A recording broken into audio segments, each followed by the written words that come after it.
랄라하의 사연 드라마를 찾아주신 구독자 여러분 안녕하세요. 오늘은 감동이 있는 한 편의 드라마 같은 사연을 가지고 왔습니다. 그럼 바로 사연을 읽어보겠습니다.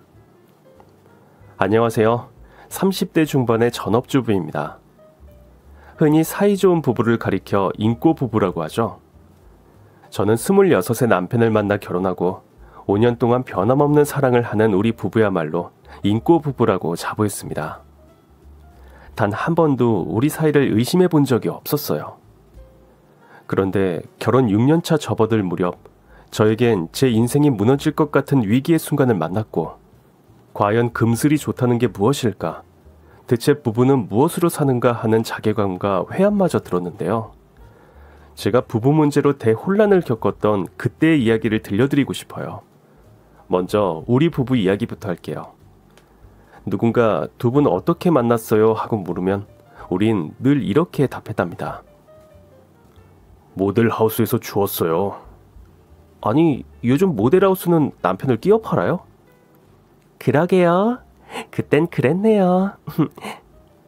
때는 바야흐르 대학을 막 졸업하고 미래에 대한 막연한 불안감에 몸부림치던 늦은 봄.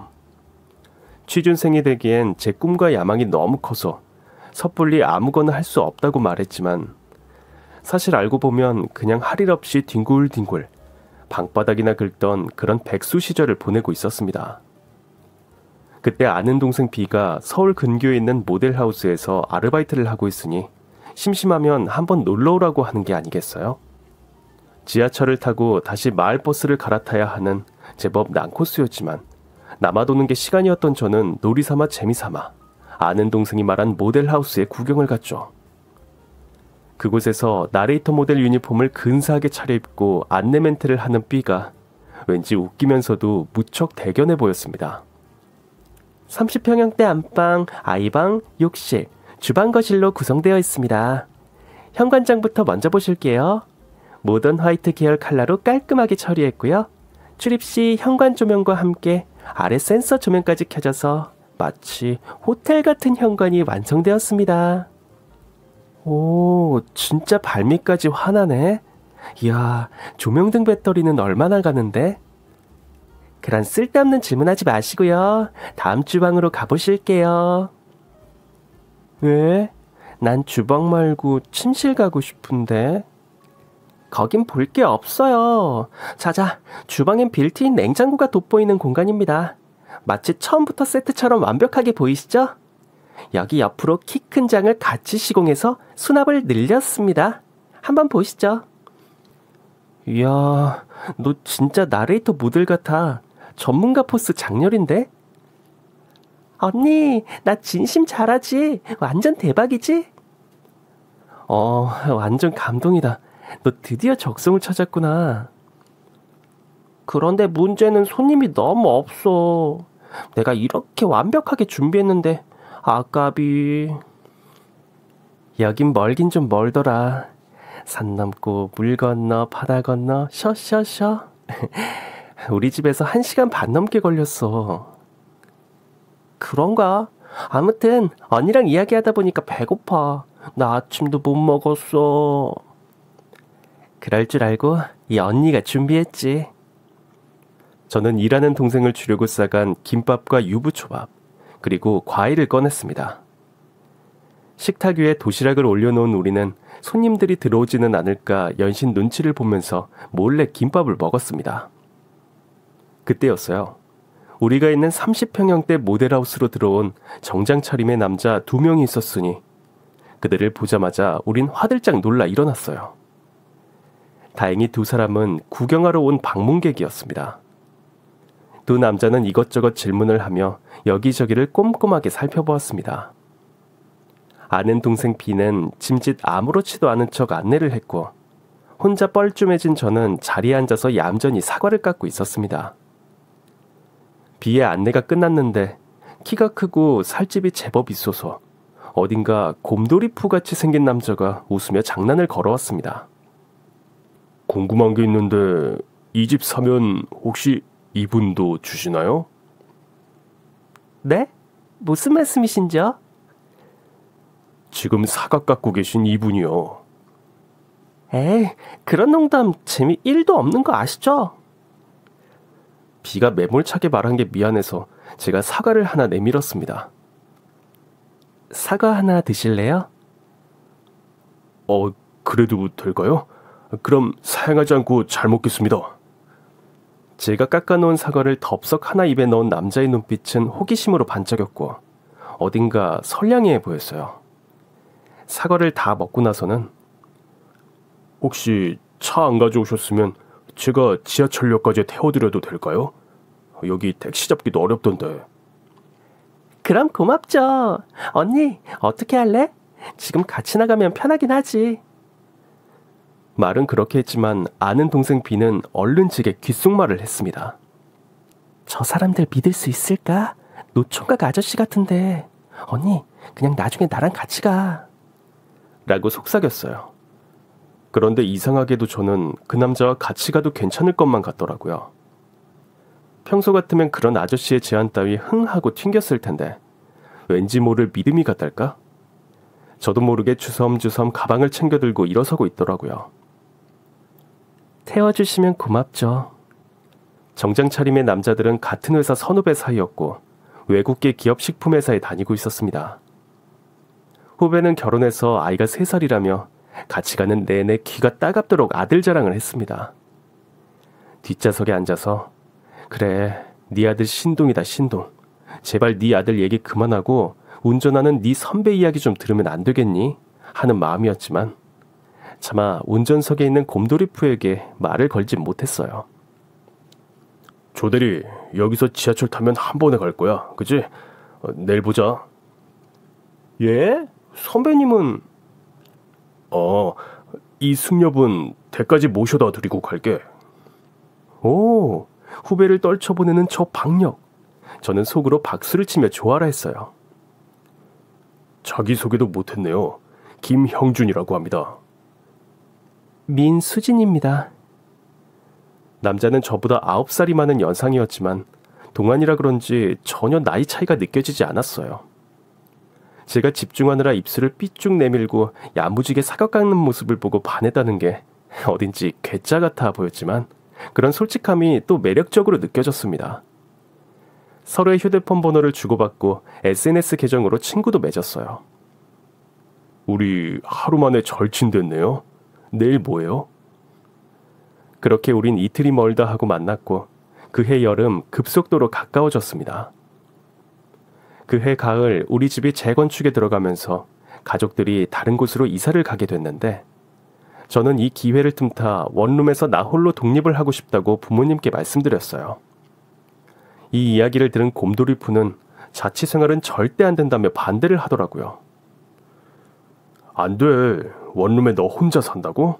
난 반대야. 오빠, 무슨 곰팡이 나는 꼰대 같은 발언이야. 요즘 1인 가구가 대세인 거 몰라? 너 혼자 나와서 살 거면 그냥 나랑 같이 살자. 뭐? 뭐가 이렇게 파격적이야? 동거하자고? 갑자기? 아니다. 우리 결혼하자. 너가 어려서 내가 말 꺼내기가 좀 미안했는데 안 되겠어. 당장 나랑 살자. 이듬해 봄, 우린 일가 친척들과 지인들의 축복 속에서 웨딩 마치를 올렸습니다.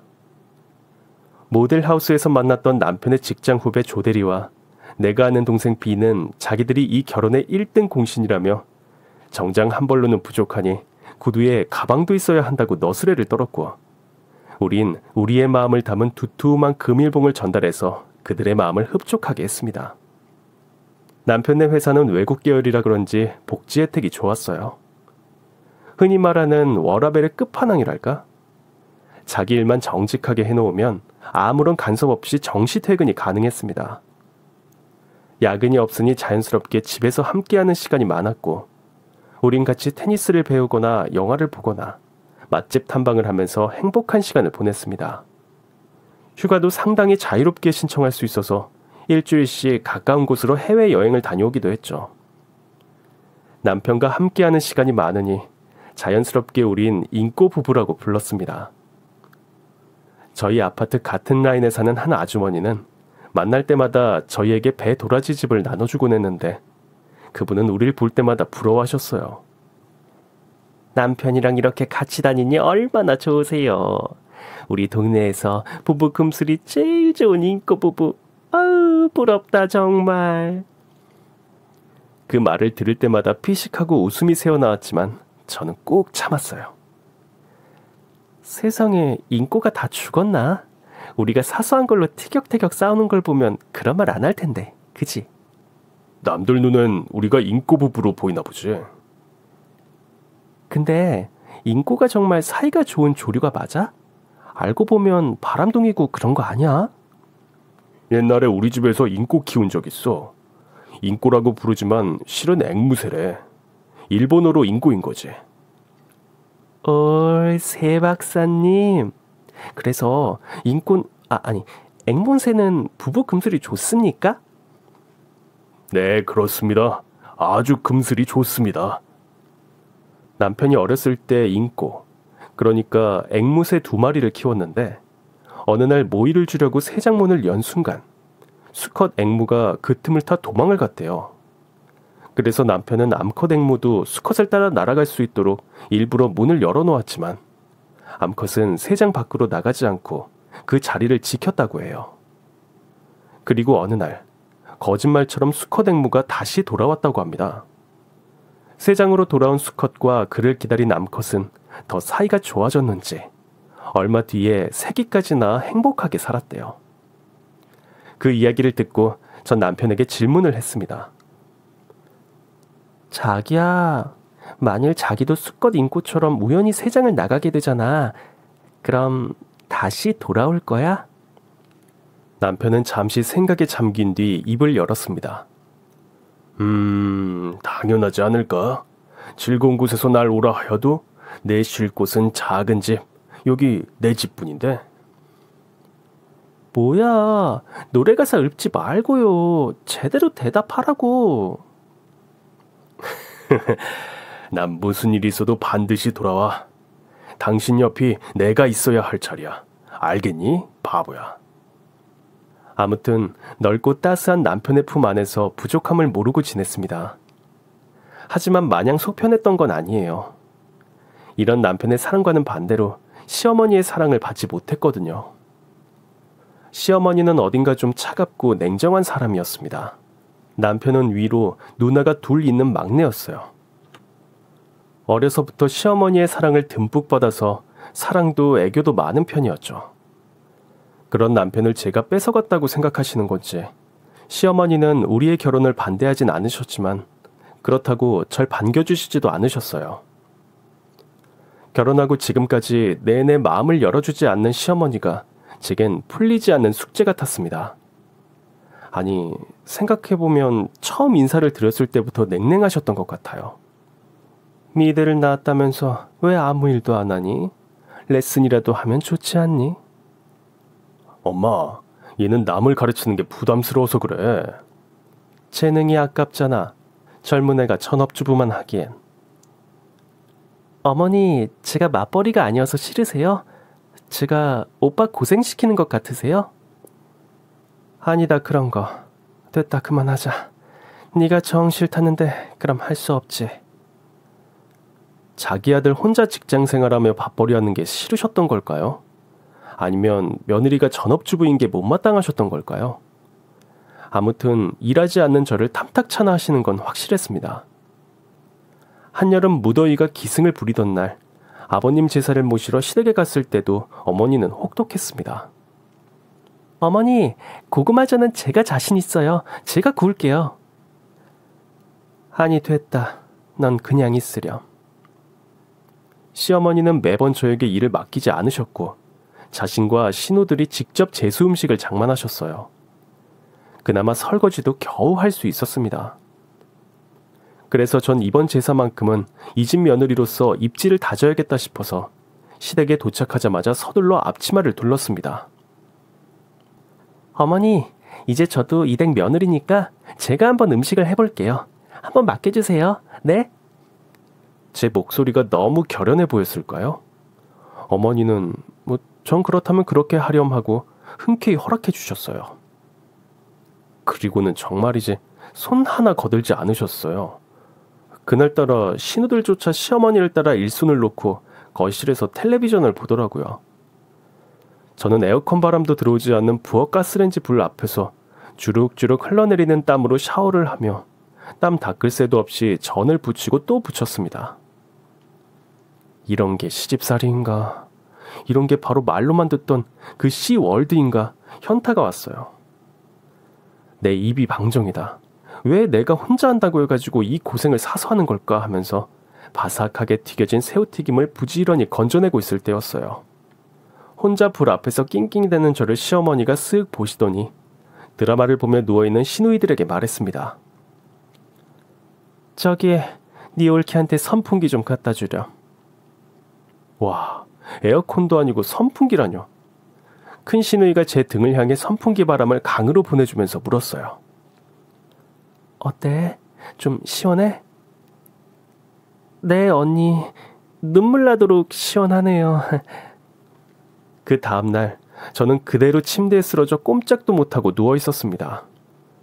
다시는 제가 재수 음식을 하겠다고 말을 꺼내지 않았고 시어머니도 당연하다는 듯 늘 해오던 대로 자신이 직접 음식을 장만하셨습니다. 아무리 해도 마음을 열지 않는 시어머니와의 관계로 괴로워하는 제게 아는 동생 B는 며느리 애교 필살기를 보여주라고 했어요. 언니, 사람에게는 퍼스널 스페이스가 있어. 친밀도에 따라서 그 거리도 줄어든다고. 그러니까 시어머니와 심적 거리를 좁히려면 어떻게 해야겠어? 퍼스널 스페이스를 무너뜨려? 그렇지.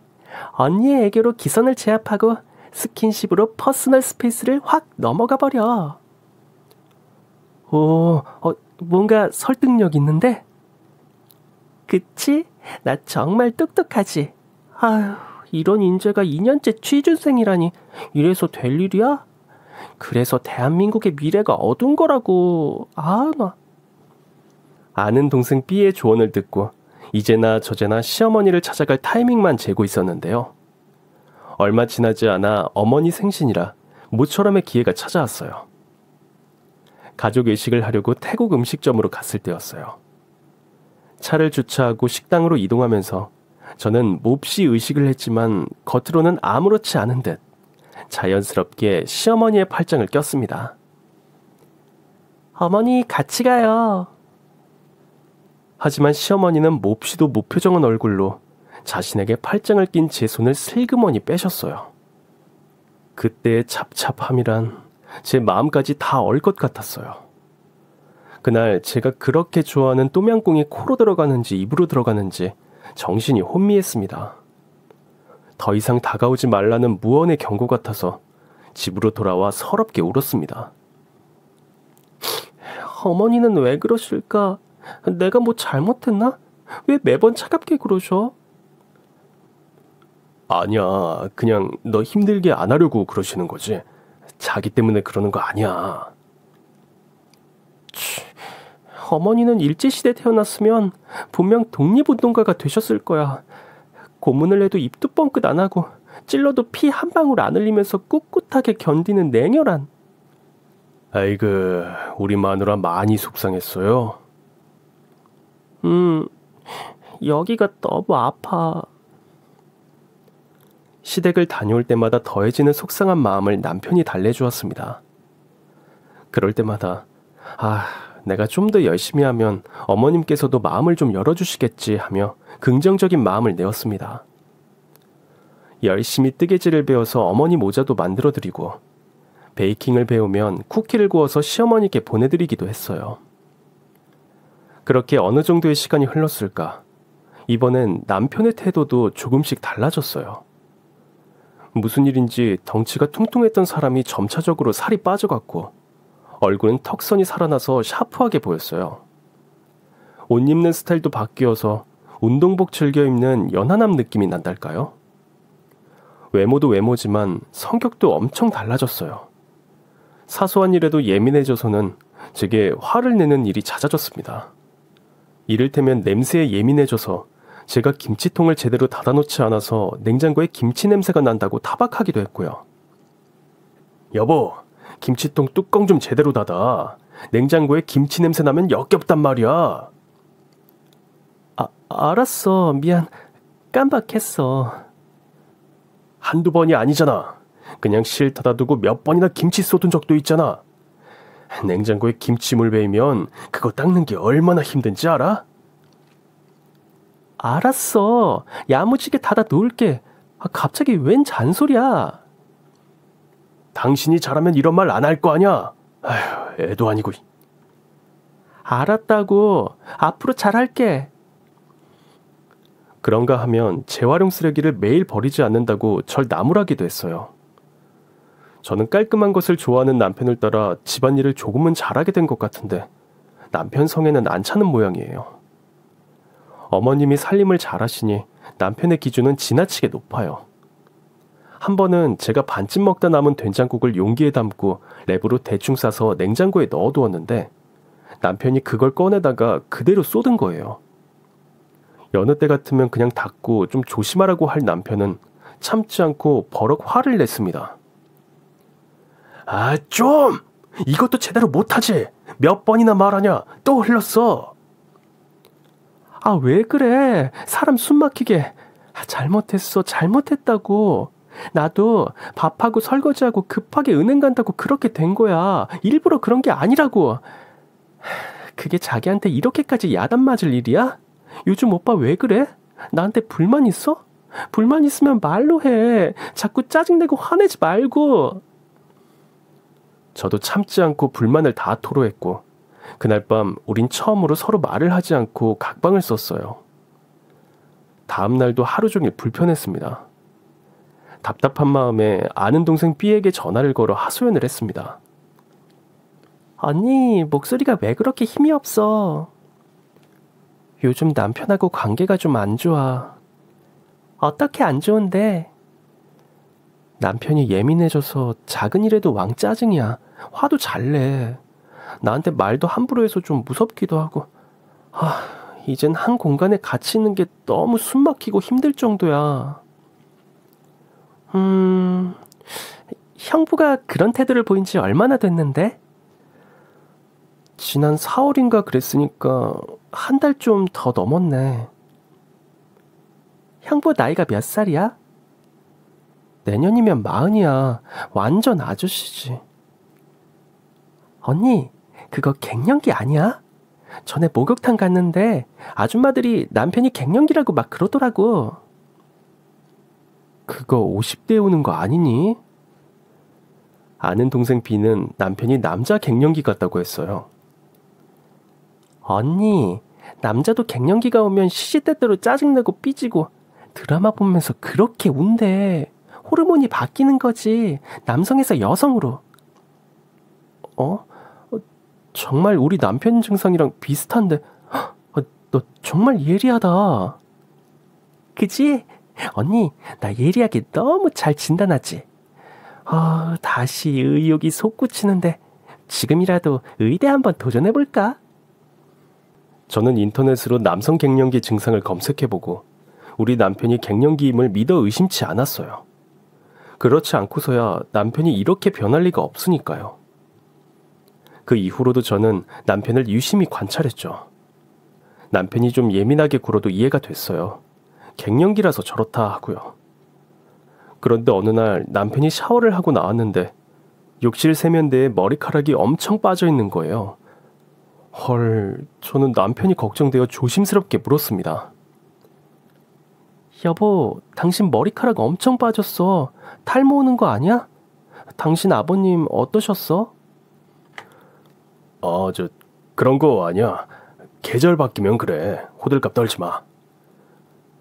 아닌데. 내가 볼 땐 꽤 심각해. 자기 살도 엄청 빠졌지.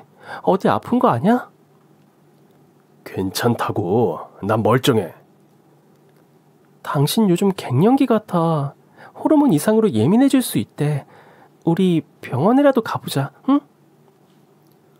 저는 단지 남편이 걱정되어 한 말인데 남편은 벼락같이 화를 내며 소리를 질렀습니다. 나 아무런 이상 없어.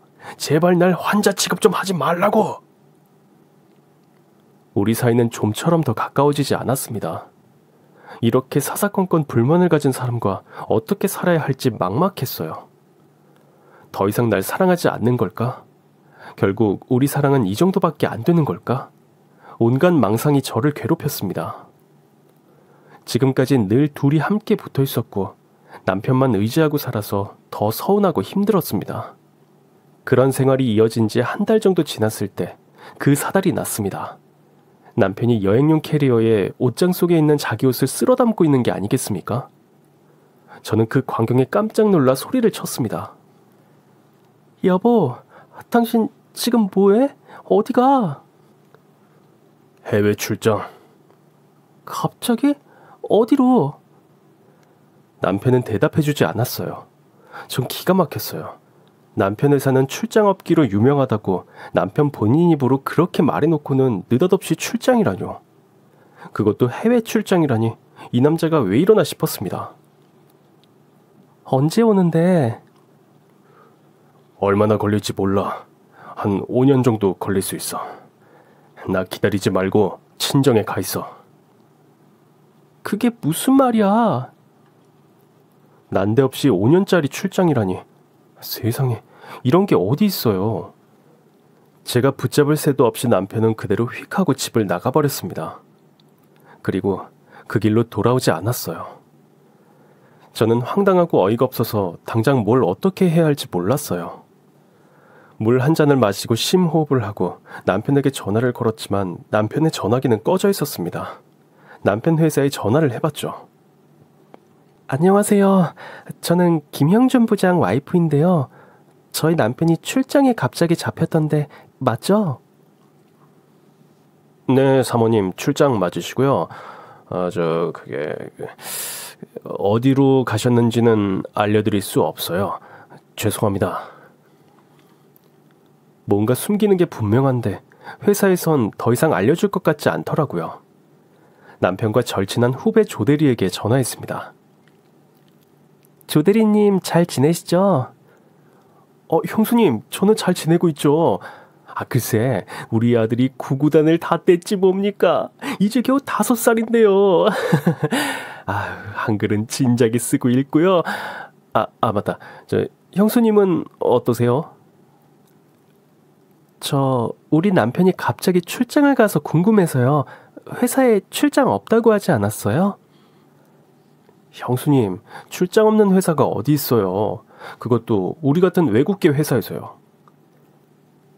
그럼 지금까지 뭐해요? 우리 남편은 출장 한 번도 간 적이 없는데요. 부장님 대신 우리가 늘 돌아가면서 갔죠.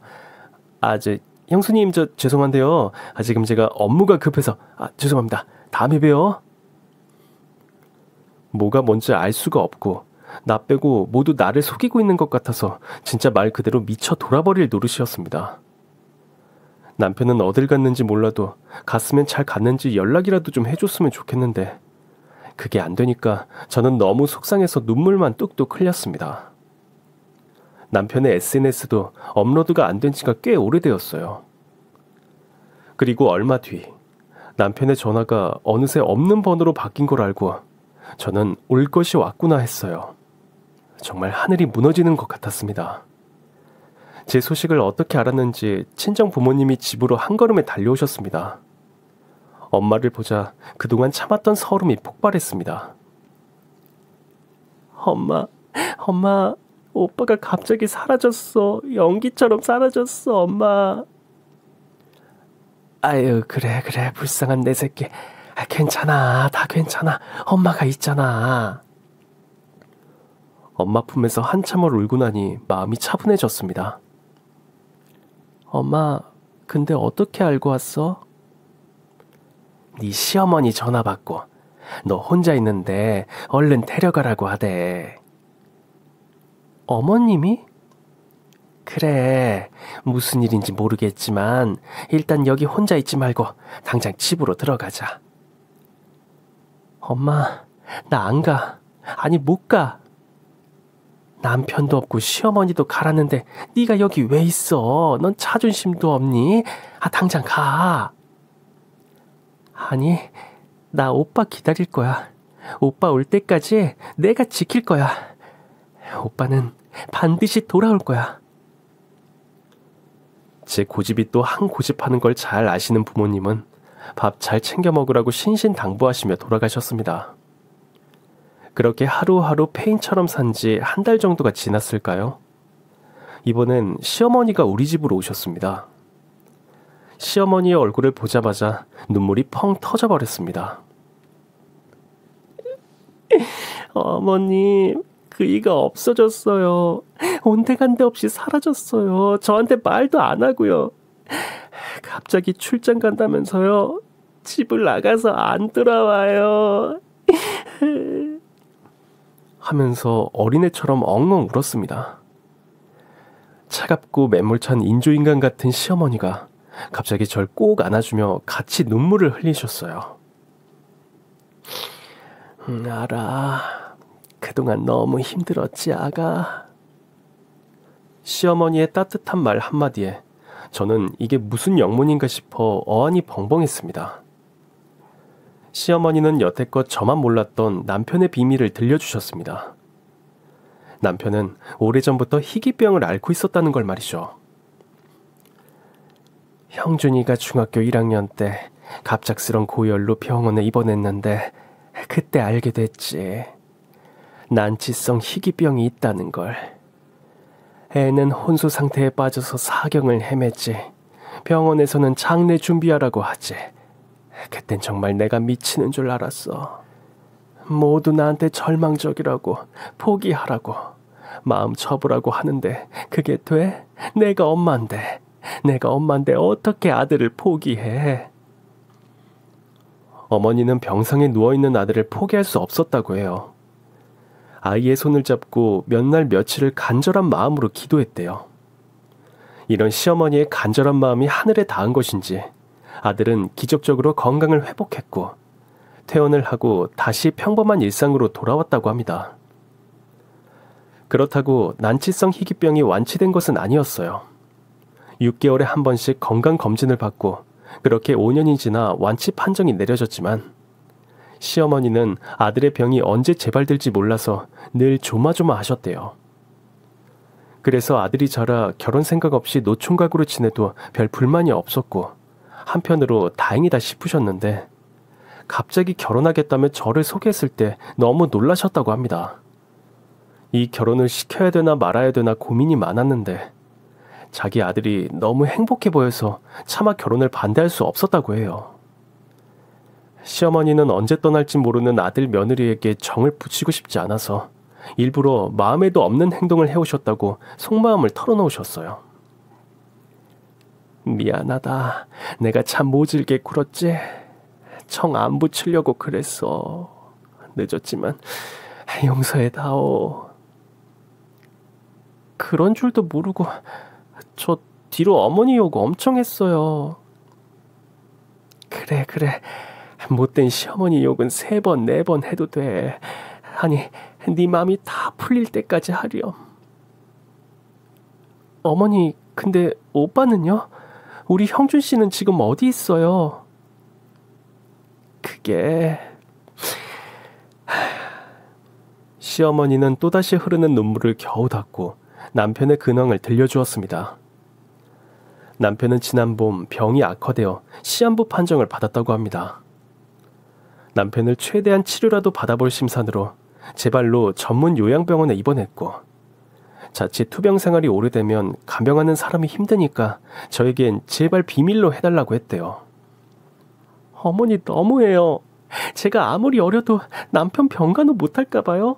왜 절 이렇게 못된 아내, 나쁜 며느리로 만드세요. 미안하다. 내 생각이 짧았어. 저는 더 목 놓아 엉엉 울고 말았습니다. 그동안의 서름도 폭발했지만 못된 시어머니 연기를 했을 시어머니의 마음이 헤아려져서 제 마음은 걷잡을 수 없이 혼란스러웠어요. 산 사람은 살아야지. 네가 이러고 있는 거 보면 우리 형준이가 얼마나 속상해하겠어. 그래서 사부인께도 전화 드렸는데 네가 집으로 가지 않고 이러고 있으니 너무 걱정이 돼서. 하며 제 어깨를 토닥여 주셨습니다. 저는 남편이 있는 병원이 어딘지 시어머니께 여쭈었습니다. 어머니, 오빠 있는 병원이 어디예요? 저 지금 거기 갈래요. 너 이럴까봐 형준이가 그런 거야. 치료받고 올 때까지 기다리자, 응? 시어머니는 끝까지 알려주지 않을 듯이 입을 꾹 닫고 계셨어요. 저는 눈물로 호소했습니다. 어머니, 아픈 사람을 어떻게 혼자 둬요? 어머니, 오빠 혼자 병실에 있는 거 저 생각만 해도 죽을 것 같아요. 제발 형준 씨가 어디에 있는지 제발 좀 알려주세요. 이대로 있으면 저 죽어요. 시어머니는 끝까지 입을 열지 않으려고 하셨지만 제가 죽는다는 말에 어쩔 수 없이 남편이 있는 병원을 알려주셨습니다. 저는 부랴부랴 제 옷가지를 대충 싸서 병원을 찾아갔습니다. 강원도 깊은 산속 외딴 숲에 있는 주로 말기암 환자들이 이용하는 요양병원이었습니다. 때는 가을이라 들녘엔 벼가 누렇게 익어 황금 들판을 이루고 하늘은 티 없이 맑았어요. 차가 병원 앞에 섰을 때 고추잠자리 한 마리가 저를 반기듯 날고 있었어요. 남편의 생사가 오가는 이 시간에도 사람들은 제각각 제 할 일을 하고 자연은 무심해서 잔인할 정도로 아름다웠습니다. 슬프지만 두근거리는 마음으로 병실 문을 열고 들어갔을 때 남편은 저를 발견하고 깜짝 놀라 비명을 질렀어요. 저리 가! 나가라고! 저는 아무런 소리도 들리지 않는 듯이 남편에게 다가가 남편을 꼭 안아주었습니다. 나가라고 발버둥 치던 남편이 금세 안정되었는지 흐느끼기 시작했어요. 남편의 눈물을 보니까 또 제 눈물샘이 폭발했고 우린 그렇게 한참을 부둥켜 안고 울었습니다. 오빠, 어떻게 날 두고 혼자 입원을 해? 어떻게 이래? 너가 이렇게 울고불고 하잖아. 너 고생하는 거 어떻게 봐? 진짜 바보냐? 오빠가 없는데 내가 어떻게 살아? 밥을 어떻게 먹어? 그러다가 정말 나쁜 일이라도 생겼으면 어쩔 뻔했어. 우리 그대로 이별인 거야. 어쩜 그렇게 자기 생각밖에 안 해? 미안해. 금방 나을 줄 알았지. 이렇게 오래 걸릴 줄 몰랐어. 이제 자기 옆에 딱 껌같이 붙어 있을 거야. 나가라고 하면 죽을 줄 알아? 저는 남편 옆에 딱 붙어서 살뜰히 간호해 주었습니다. 간병의 마음을 확 내니까 이게 또 되더라고요. 기도하는 마음으로 새벽부터 늦은 밤까지 정신을 바짝 차려서 남편을 살뜰하게 돌봤습니다. 저도 어디서 이런 힘이 솟아나는지 신기할 정도였어요. 병원 간호사들도 간병의 달인이 나타났다며 두 엄지손가락을 들어 칭찬해 주었습니다. 한 달이 지나고 남편의 몸이 기력을 회복하는 듯 보였어요. 그래서 우린 남편의 주치의가 있는 병원으로 옮겼습니다. 남편의 주치의는 저희에게 한 가지 제안을 했어요. 지금 영국에서 개발 중인 신약이 있는데 환자분 상황에 적합한 치료제라고 전 생각합니다. 이게 아직 국내에선 허가되지 않은 약이라 그래서 제안을 해드리고 싶은데 결정은 환자분이 하셔야겠죠. 저희는 지금 찬밥 더운밥 가릴 처지가 아니었어요. 지푸라기라도 잡는 심정으로 그 신약의 임상실험을 수락했습니다. 남편은 매일 오전 식후 30분이 되면 파란 약 한 알씩을 복용했습니다. 그리고 한 달 뒤 정말 기적에 기적을 더한 듯 남편의 병세는 호전되어 갔어요. 남편의 눈에 띄는 회복세에 담당 의사도 감탄할 정도였습니다. 이거 정말 기적 같은데요. 신약이 환자분에 잘 맞을 거라고 예상은 했지만 이렇게 효과가 좋을지 몰랐습니다. 이건 학회에 보고되어야 할 기적적인 사례 연구가 될 것 같습니다. 이대로 치료를 더 하시면 건강을 되찾는 것도 기대해 볼 만합니다. 정말요? 감사합니다. 선생님 정말 감사합니다. 저는 남편의 주치의에게 허리를 90도로 구부리고 꾸벅꾸벅 절을 했습니다. 이 기쁜 소식을 맨 먼저 전한 곳은 당연히 시어머니였겠죠. 어머니! 그래, 무슨 일이냐? 병원에 무슨 일 생겼니? 어머니, 오빠가요. 다시 건강해질 수 있대요. 시한부 아니래요, 이제. 뭐? 아니, 어떻게 그런 일이. 오빠가 먹는 그 약이 오빠한테 제대로 먹혔대요. 효과가 좋아서 의사 선생님이 기적이래요, 기적.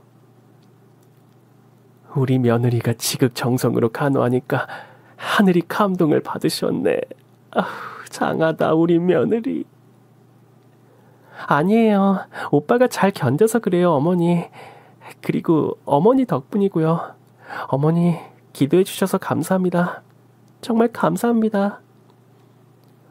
남편의 건강에 차도가 보인다는 기적 같은 소식에 시어머니도 기뻐하셨어요. 물론 저희 친정에서도 기뻐하며 한시름을 놓으셨습니다.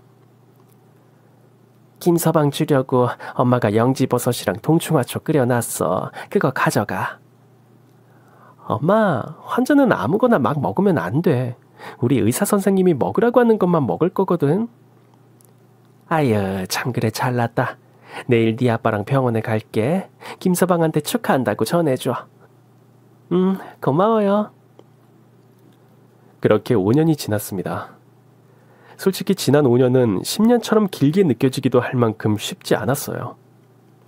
석 달에 한 번, 6개월에 한 번, 그러다 1년에 한 번씩 건강검진을 받아야 했고, 그때마다 남편의 병이 악화되지는 않을까 두려움에 떨어야 했죠. 그동안 우린 남편의 병에 좋다는 건강한 밥상으로 식단을 싹 바꾸었고, 저도 남편을 따라 건강한 체질로 거듭났어요. 아침 일찍 뒷산으로 산행도 나가기 시작했어요. 처음엔 무리하지 않게 조금씩 거리를 넓혀가고 있습니다. 그 덕분에 5년이 지난 지금도 남편은 떠나지 않고 제 곁을 지키고 있습니다.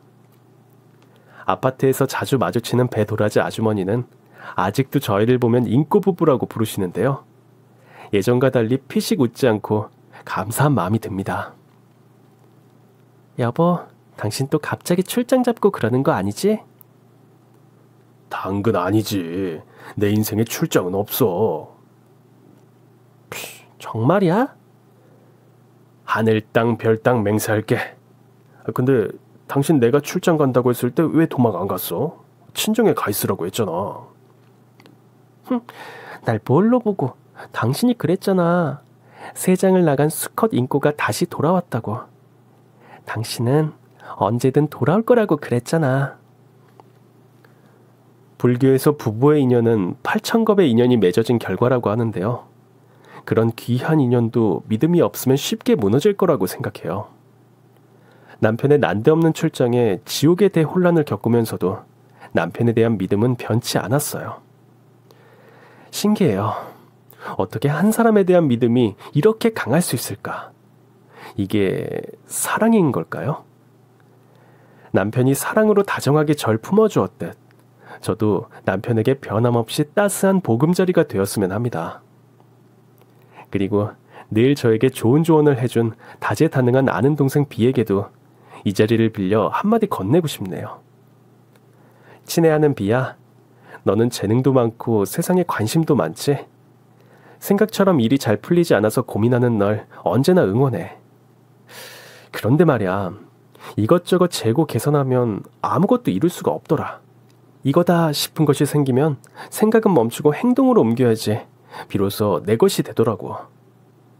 물론 책임은 나의 몫이지만 사랑도 그런 것 같아. 사랑이 찾아오지 않는다고 원망하지 말고 사랑을 찾아 나서렴. 용감하게. 파이팅!